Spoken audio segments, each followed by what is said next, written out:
Hello साथियों, welcome to PSBI। आज हम पढ़ाने जा रहे हैं आपको क्लास 6 का चैप्टर है हमारा कंपोनेंट्स ऑफ फूड। और इसमें आज हम पढ़ेंगे बैलेंस डाइट के बारे में। इससे पहले हमारा 3 क्लास हो चुका है इसमें।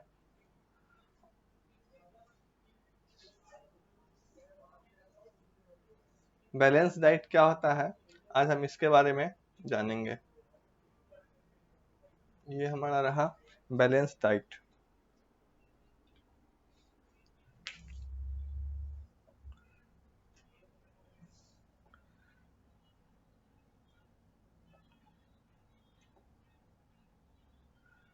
देखिए, बैलेंस डाइट का क्या होता है। बैलेंस डाइट का अर्थ होता है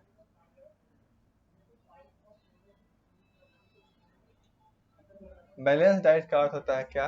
तो बैलेंस डाइट का अर्थ होता है संतुलित आहार। क्या होता है? तो संतुलित आहार।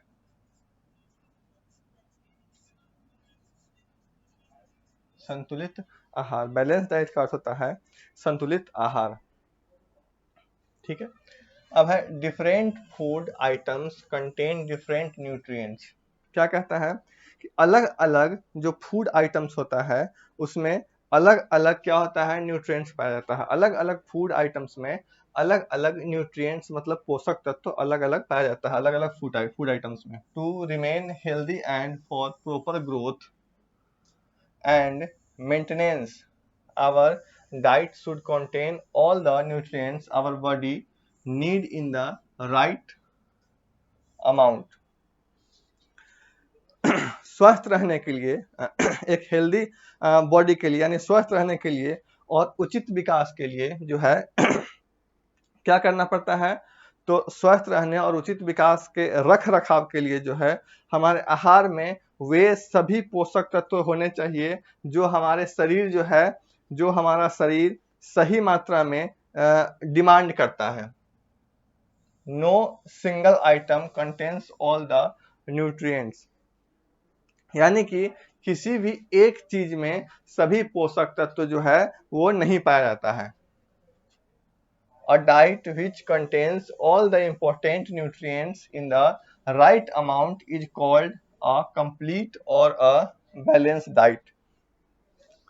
वह आहार जिसमें सभी महत्वपूर्ण पोषक तत्व सही मात्रा में मौजूद होता है। क्या होता है? वह आहार, वह डाइट, वह आहार जिसमें सभी पोषक तत्व समान मात्रा में सही मात्रा में मौजूद होता है, उसे हम क्या कहते हैं? तो उसे ही हम कहते हैं बैलेंस डाइट। क्या होता है बैलेंस डाइट? तो वह आहार जिसमें सभी इंपॉर्टेंट न्यूट्रिएंट्स यानी महत्वपूर्ण तत्व जो है वो एक समान मात्रा में जो है उपस्थित होता है, उसे ही हम कहते हैं, क्या कहते हैं? तो उसे हम कहते हैं बैलेंस डाइट।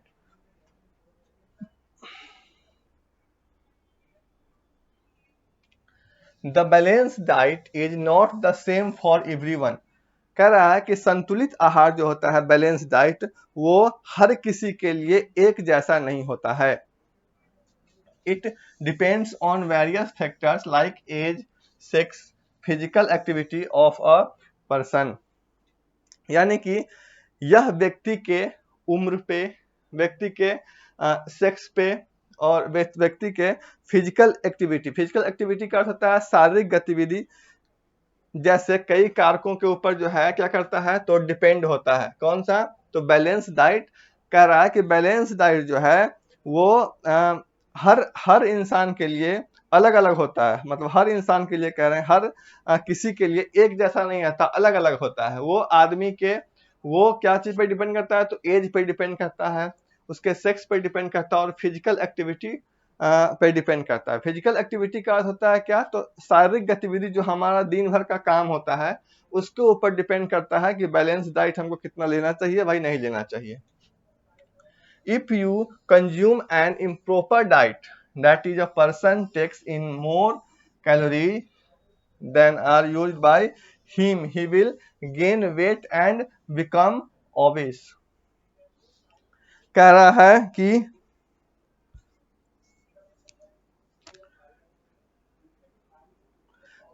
है कि अगर आप गलत कारकों से आहार लेते हैं,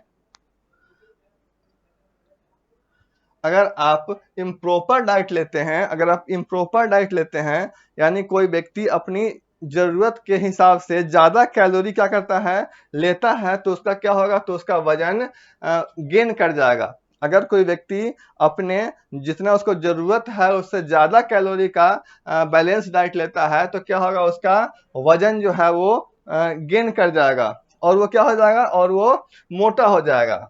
this condition is called obesity. Hence, we should not eat too much of fat rich foods. क्या कह रहा है, तो इस स्थिति को हम क्या कहते हैं, इसी स्थिति को हम कहते हैं, क्या कहते हैं, तो मोटापा। इसीलिए हमें ज्यादा वसा युक्त जो है, फैट युक्त जो है, वो फैट युक्त भोजन नहीं करना चाहिए। ठीक है, फैट युक्त भोजन हमें नहीं खाना चाहिए।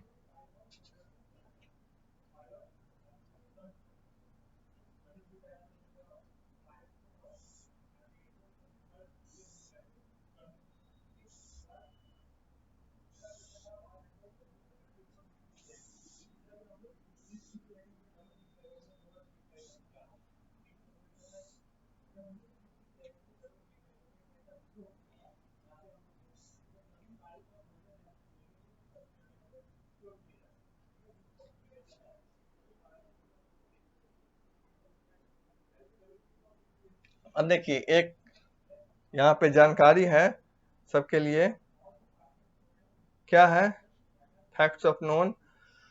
इसमें कहा गया है कि obesity occurs due to improper food habits and lack of physical activity.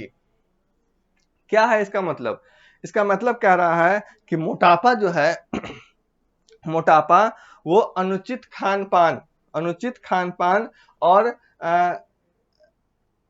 Physical activity की कमी की वजह से होता है। ठीक है, अनुचित खान पान और जो फिजिकल एक्टिविटी है उसके कमी की वजह से क्या होता है, तो मोटापा होता है। अब है cooking of food. Cooking of food यानी क्या, तो भोजन पकाना। the food we eat must be cooked properly to avoid loss of nutrients। क्या कह रहा है कि पोषक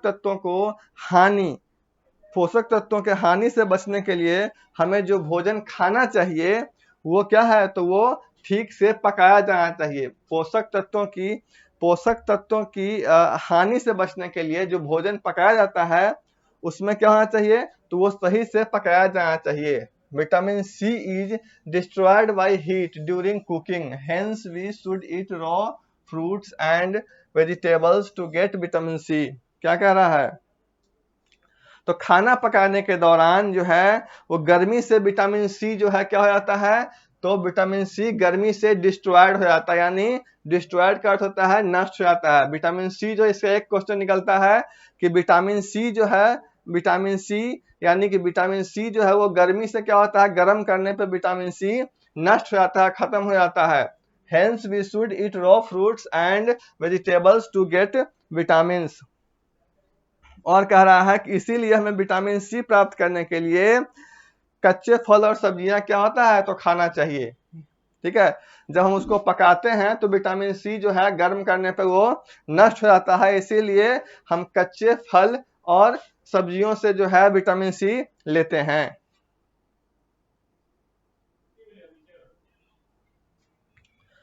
Do not wash fruit and vegetables after peeling or cutting them. This results in the loss of vitamins and minerals।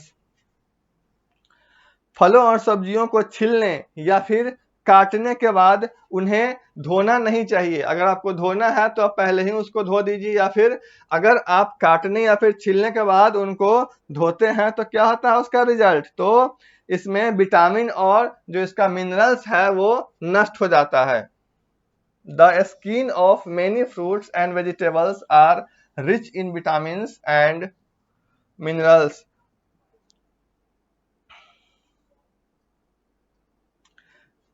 कई फलों और सब्जियों के छिलके में विटामिन और खनिज भरपूर मात्रा में होता है। Repeated washing of rice and pulses also result in the loss of these nutrients.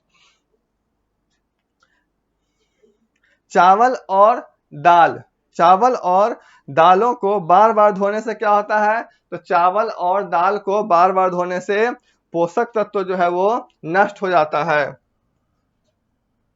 Cook food in just enough water,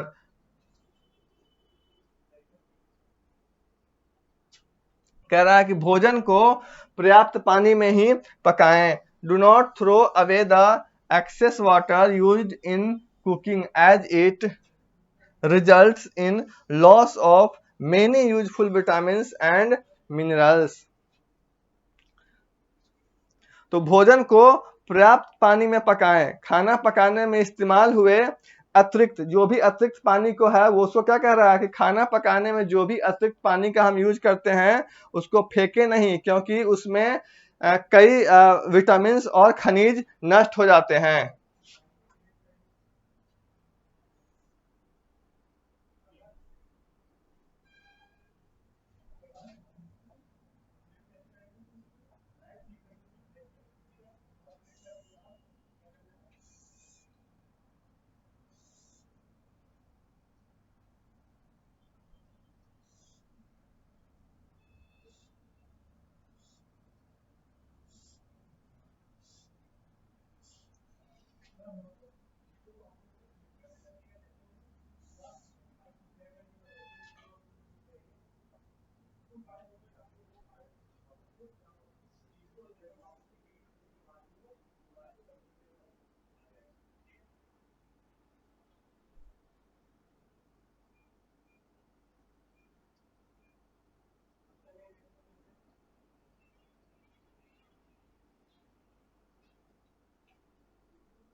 अब है डिफिशियंसी ऑफ डिजीज।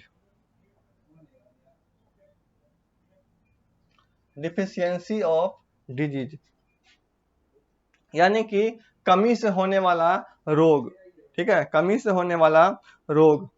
कह रहा है deficiency disease are caused due to lack of essential nutrients such as proteins vitamins, यानी कि protein और vitamin जैसे आवश्यक पोषक तत्वों की कमी के कारण जो बीमारियां होती हैं उसके बारे में कहा जा रहा है कि प्रोटीन विटामिन जैसे आवश्यक पोषक तत्वों की कमी के कारण कमी से होने वाली बीमारियां।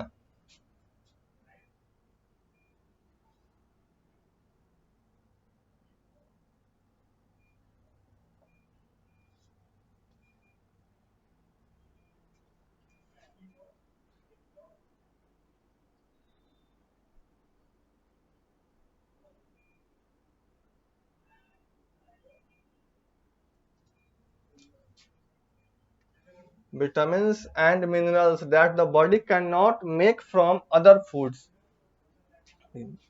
तो कह रहा है कि प्रोटीन और विटामिन जैसे आवश्यक पोषक तत्वों की कमी के कारण कमी से होने वाली बीमारियां जो होती हैं और minerals body can not make from other foods, और खनिज जिन्हें शरीर अन्य खाद्य पदार्थों से नहीं बना सकता है।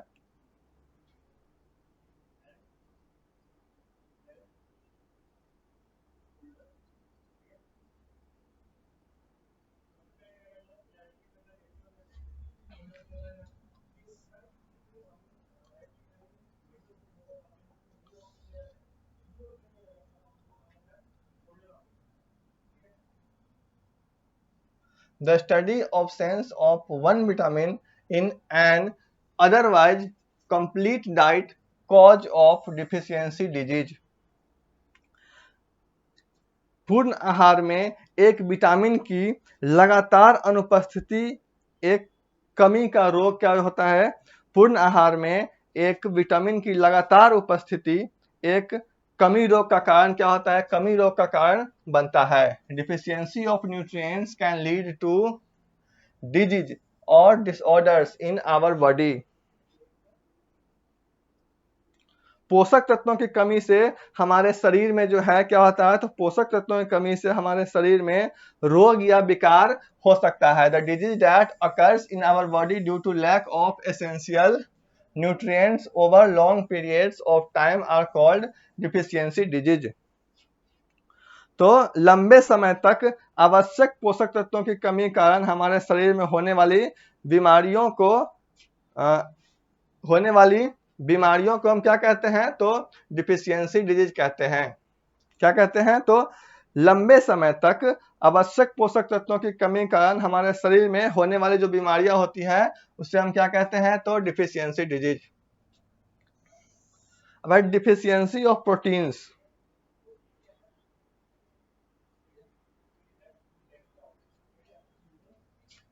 तो deficiency of proteins causes stunted growth, swelling of faces, discoloration of face, skin disease and diarrhea।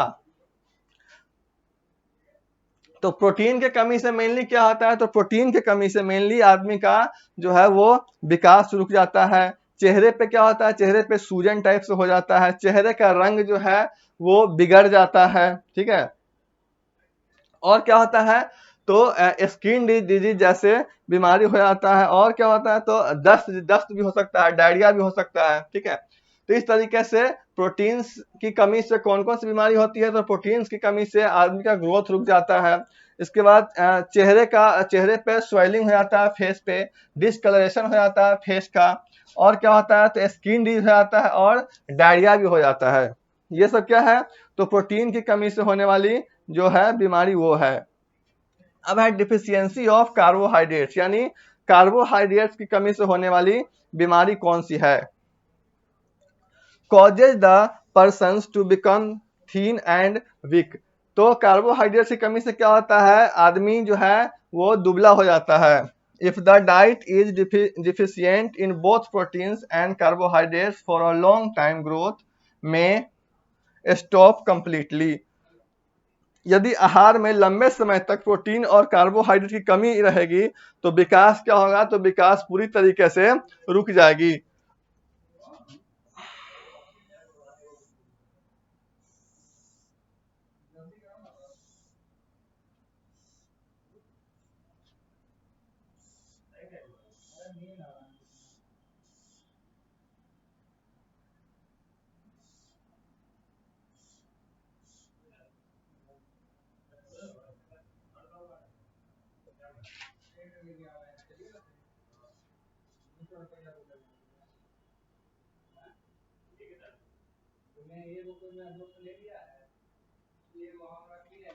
इस क्लास को हम यहीं पे ओवर कर रहे हैं।